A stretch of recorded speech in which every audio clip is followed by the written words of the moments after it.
So I know what you're thinking. It is a week away from Dawn of the Legends, the newest set out of Dragon Ball Super card game featuring the new Zenkai series. And you're probably looking around the card list and you're probably like, I don't want to spend all the money on all the boxes, etc. So I just want to buy singles and use the TCG player link in the description below. Well, I gotcha. I actually do have pretty much all the good cards out of every single color. And this might be surprising for a new set, but there's a lot of good cards. So strap in and strap on because we're gonna go through all of them. And just to give you a heads up, I'm gonna stick to more of the generic, less archetypal cards outside of this Gogeta here. And honestly, if you're going to be playing the new Goku and Vegeta, the Super Saiyan 4 one that goes into Gogeta technically, this is going to be the one to pick up. It is going to be kind of the boogeyman of the format, especially just for really any battle cards, because it just breaks the game, ignores everything, and it's really annoying to deal with, even though some people are looking at it.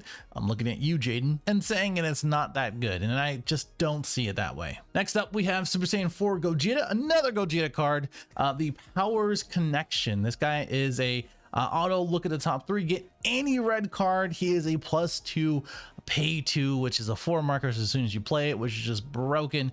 And it looks at the top 3 and bottom decks too, which is a big thing. You don't shuffle the deck and draw into the next available card, or the next card that you just looked at the top 3.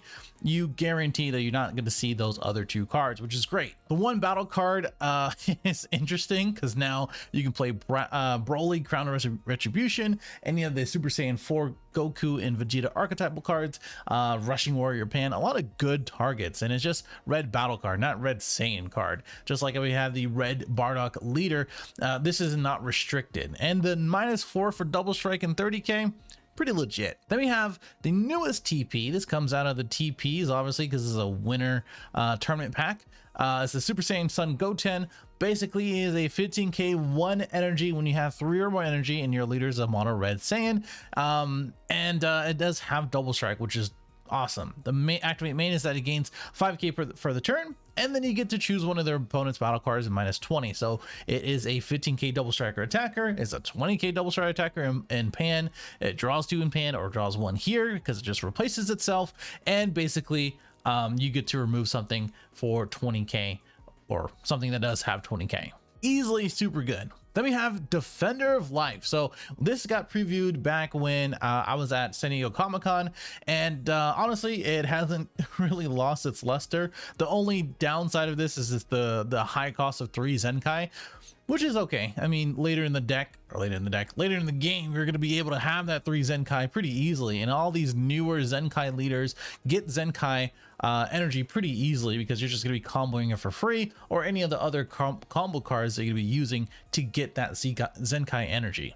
Guys, that deflect 20k double strike, and it burns 1 for no reason. I just don't understand all these Z battle cards that are good, and just in general, Z battle cards in general have deflect. So you're just burning 1 for no reason. And honestly, it is super good in really any format that has time rules. So you can just burn someone at any point while you're paying red. So it's pretty funny. The next Z battle card that is red is also really good. I talked about it in the Red Sin deck profile, which you can check up here.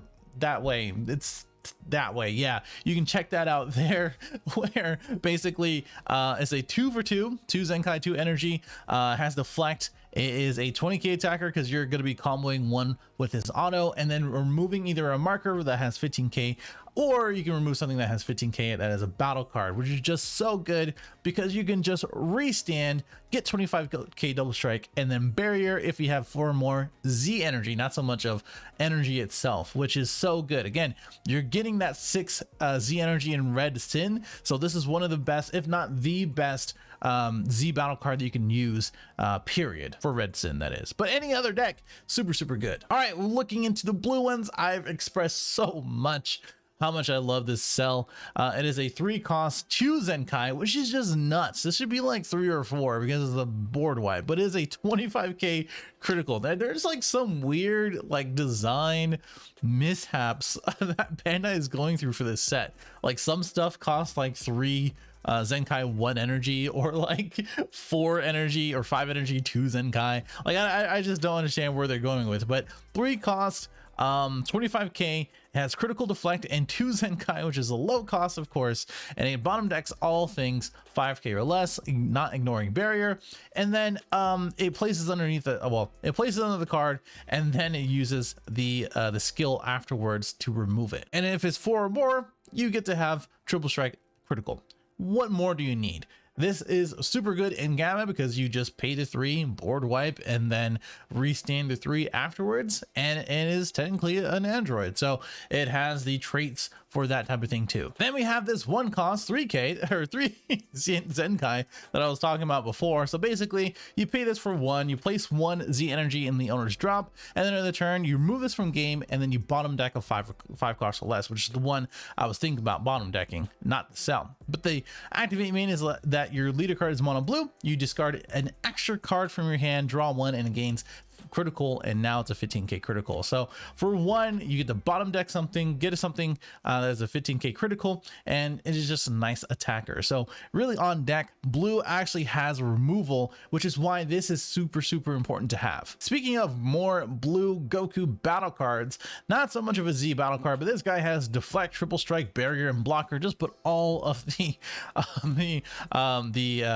keywords on him, the 30k with that as well, and basically you pay 4 if you have no battle cards in your drop and you play it from your hand. So you might be thinking, hey, this is for more of the another world archetype, but not so much. Any blue deck can play this because you can just overwhelm and then play this guy right after. And this guy also switches this itself to active mode, and then one of your mono blue energy to active mode as well. So I mean, really, when you're thinking about it, you can play a boo, go on 4 energy, on 5 energy, you can play this guy, and then swing, and now you have a barrier blocker, boo, and then 2 restanded energy. So I think this card is something to look at, especially if you plan it right. And again, more archetypal cards, but I'm a Gamma fan, so I gotta put this guy in there. He's a tournament pack, 1 cost, and basically he replaces himself. You can play this guy from your energy, and it gains critical if your opponent has 3 or more energy for whatever reason, and becomes a 20k. So it is another Android 17,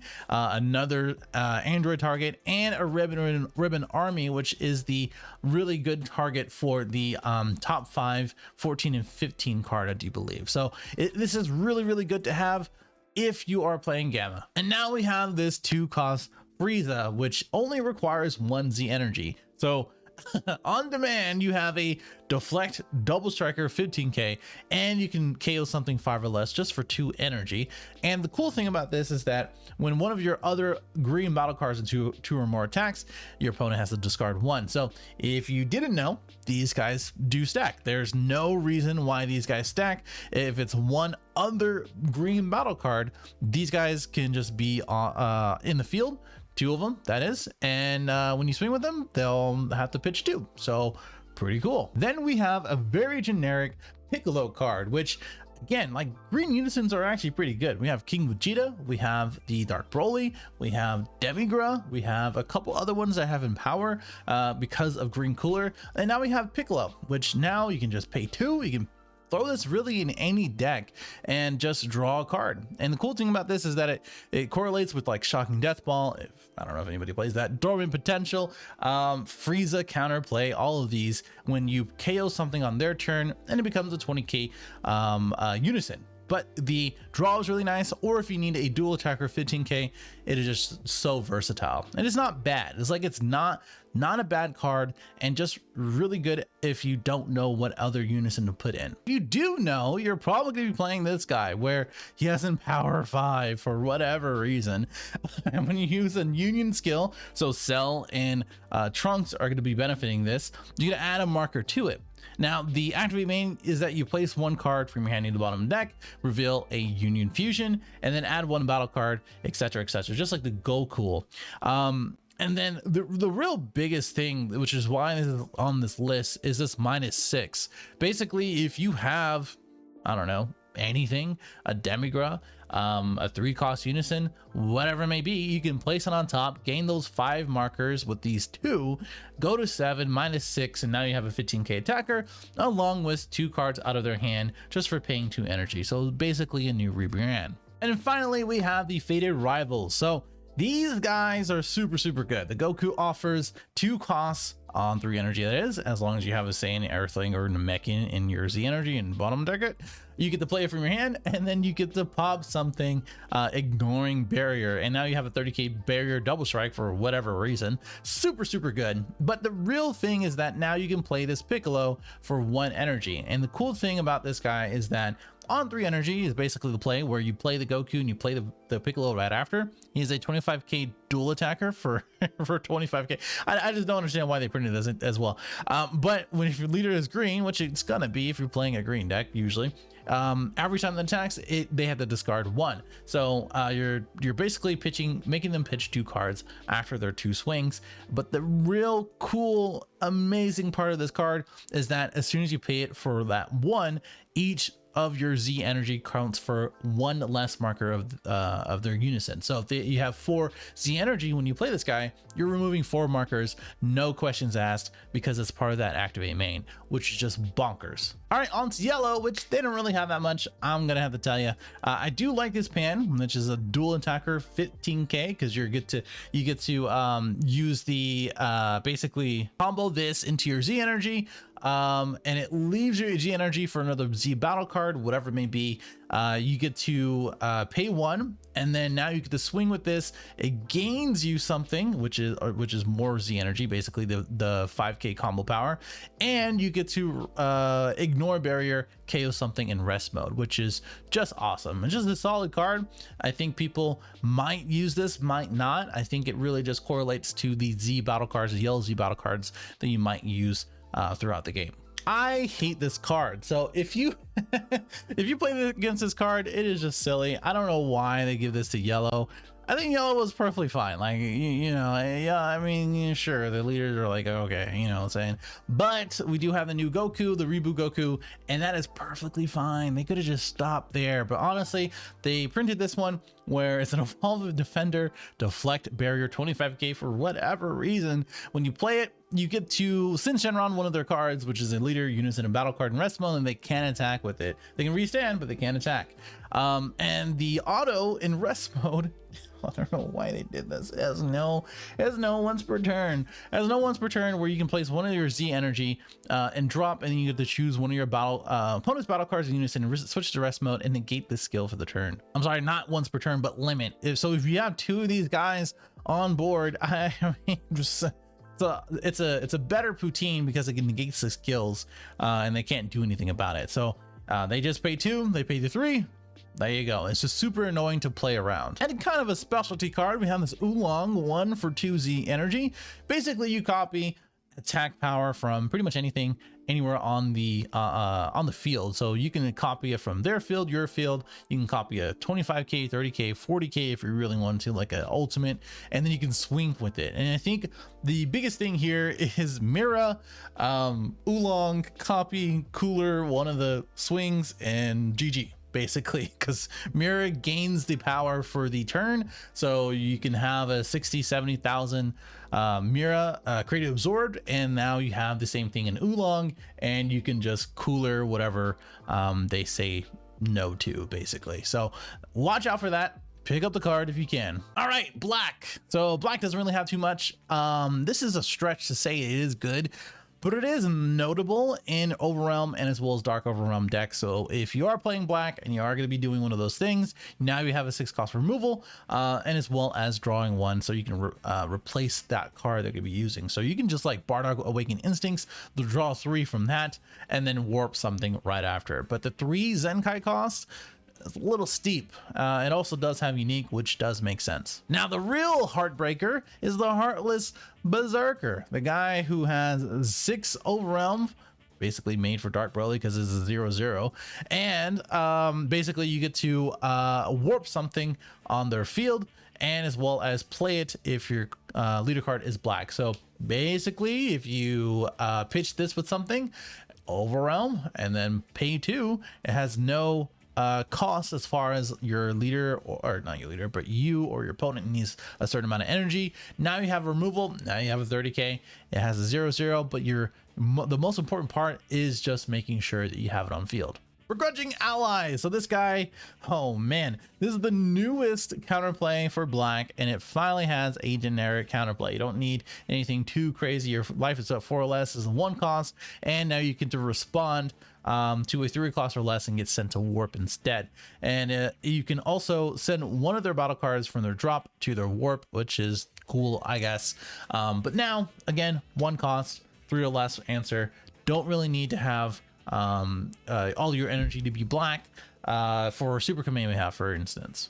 Finally, the last part is multicolors, and man, oh man, this card is super fun. I put a poll in my community tab to say what you guys want me to build next. I'm currently building Super Saiyan 4 Bardock, and it is really fun. It is really fun with this included. It's not as fast as other decks, but if you play it right, you have the right tools pretty much for any matchup. And this guy really puts that over the edge because you have a bean with a 5k until the next turn. You have removal for 30k for 2 of their battle cards minus 30k.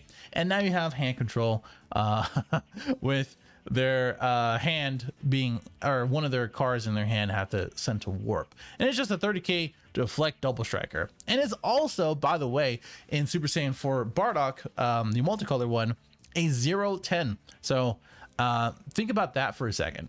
Now we have 18. Couldn't have a list without my girl 18, especially since she's a decent card. Another SR, I apologize, but all SRs are really good in this set.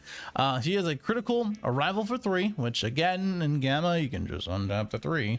And then if your leader card is a blue android, so android 16, android 21, Gamma, it has no energy exhaust, which is awesome. You get to bottom deck something on their field and in their hand, and there's a look at the top 5 for a 5 or less blue android. Just pick up the card, man. If you're playing blue androids, this is the card that you need. And Hurrigan, shout out to Andrew Duvall down there, the world champion, the card conceptor. What am I doing? We have 2 or more blue cards or green cards in your battle area or combo area. You get to play it for hand for 3. It is a nice, just 30k deflect, and they get to place one card on top of their deck, which goes in correlation to the Hurrigan leader, which is basically what you want to play this in. But you can figuratively play this in anything. You know, I saw some decks running around like with the Revive Goku. This is not a bad choice with this and the Hurrigan engine, and maybe even the Majin Vegeta Hurrigan engine deck too. So, you know, this is the type of thing where it's just a pretty good card and really good in its archetype. All right, that is it. I hope that helped you buy good singles. I don't know, but if you are going to use the TCG player link below, subscribe if you're new, like, dislike, and let me know in the comments what else you might be thinking or what I missed. I'll see you in the next one.